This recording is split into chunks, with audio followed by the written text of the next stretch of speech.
Hello everyone, this is GabCat242, and I have something to share with you, which is my Calvin and Hobbes book collection. So, I've been a long-time fan of Calvin and Hobbes since it's been published back in the 80s until its final run in 1995. For those who are not familiar with what Calvin and Hobbes is, Calvin and Hobbes was a little comic strip that appeared in most newspapers in the United States from November of 1985 to December of 1995, and it was just one of those comic strips that just really stood out. It just had really great short stories, great art, really amazing panel strips for what able was be presented in these comic strips. But the main focus of Calvin Hobbes is about Calvin, who is this young little boy who has a very overactive imagination, and his stuffed tiger Hobbes, which to Calvin, Hobbes is actually a real living thing.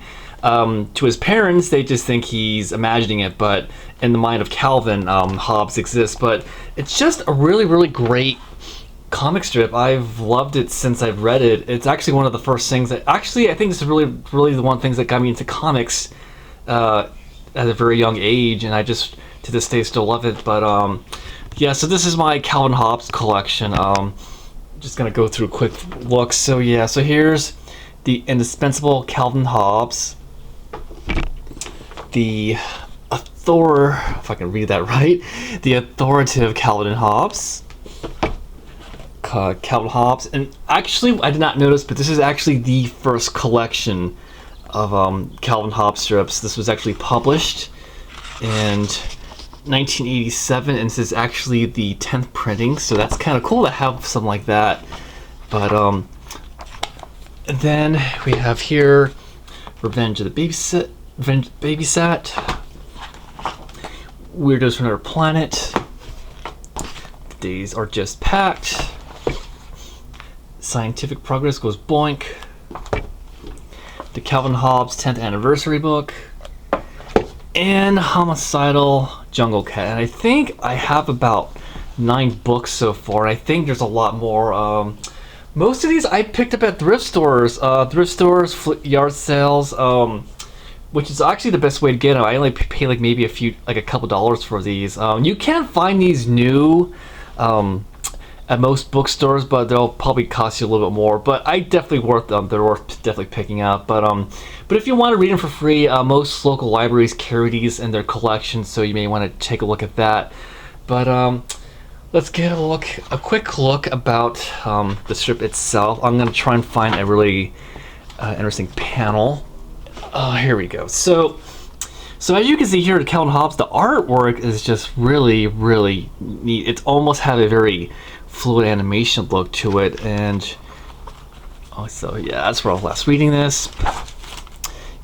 Yeah, as you can see here, it's really great panel work. Most of the strips are in black and white, but some of them are in color. And okay, so here's a quick rerun. So here's one where Calvin and Hobbes are asleep, and he thinks there are monsters under the bed. I don't know if you can see that too well, but apparently Calvin and Hobbes, they turn on the lights, they start pulling out dressers because they think the lights is what kills the monsters. They make so much noise, wakes up his dad. Calvin's dad is mad, and he says, "You're trashing your room at 1 in the morning looking for monsters. If you don't get in bed this instant, you'll have a lot to worry about, stupid monsters." And it ends with here saying, "What we need is a way to troll him up." So that's pretty funny right there. But yeah, it's just a really great comic strip. Oh, and here's Calvin. This is an alter ego of his called Spaceman Ziff. Oh, it's really cool. Yeah, so overall, I definitely recommend checking out Calvin Hobbes if you have not familiar with it. Again, you can come across these either your library. Most newer bookstores have these, or like me, you'll come across them cheap at yard sales. And that's all I have to say.